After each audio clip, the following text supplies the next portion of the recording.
The power splitting system is a way we control the ratio of power between the electric motor and the ICE when we share power. This allows us to run the internal combustion engine alone. It allows us to run the traction motor, the big red motor to the far right. We're able to run and combine these two motors. This is what you're going to see on a majority of your true full hybrids. This is the Toyota, Nissan, BMW, Mercedes-Benz, GM, Ford, you name it. The only one that doesn't use this currently is the Honda. So this is really important. It's slightly complex. We'll go through it slowly. We've tried to color code things.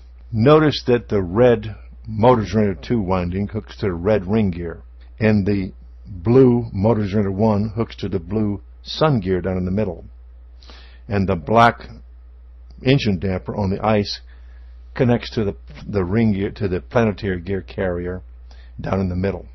We'll break this down for you. But what this is going to allow us to do, and we'll show you our actual drawings, is this planetary gear system is going to allow us to have two motor generators and help control and act as a transmission. Now, a little bit complicated, yes. We got two electric motors, one ICE and one power. It can make one power splitting assembly. You see on the right, which is the opposite of what we just saw, is the engine in blue. It's going through the center and driving a set of planetary gear carriers. On the left is a red motor generator. And in the middle between them is motor generator 1. And then we see it going together. Now, we don't expect you to understand it all from this, except notice one thing. To the far left is a lubrication pump. All of these are going to have lubrication pumps. This is an important aspect of this. This must be lubricated. Here's what we look like when we start looking at it. We'll break this down so you understand each part of it. But we're going to show you, here is where motor generator 1 connects in that picture. It slides over that shaft you saw standing up and takes its place there. And we're going to have big connections going to it. Here's what the ICE connects to. It's the input shaft. It's going to collect these planetary gears running between the outside ring gear and the inside sun gear.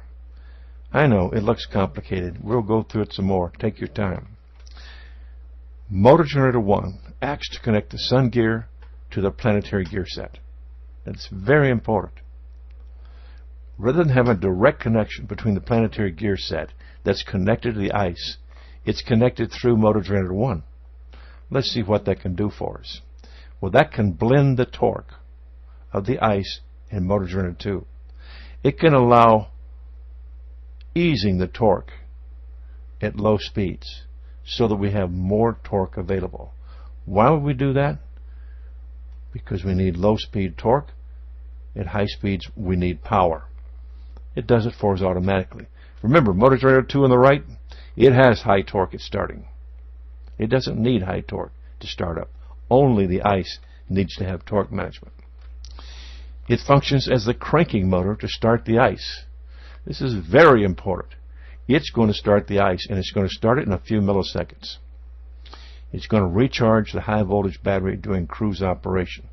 And we're going to have to show you that because it gets to be a little bit more complicated. Motor generator 2 is the big one. It is our traction motor. It connects the ring gear to the planetary gear set. Now the ring gear is what drives the vehicle. Anytime the ring gear turns, it drives the vehicle, which means anytime the vehicle is moving, motor generator 2 is rotating. I didn't say providing power, I said rotating. We'll show you the difference. It's going to provide torque to assist the ICE in the assist mode. It's going to provide propulsion torque in the electric mode with the ICE off. And it functions as a generator for regenerative braking. And we're talking major amounts of power here.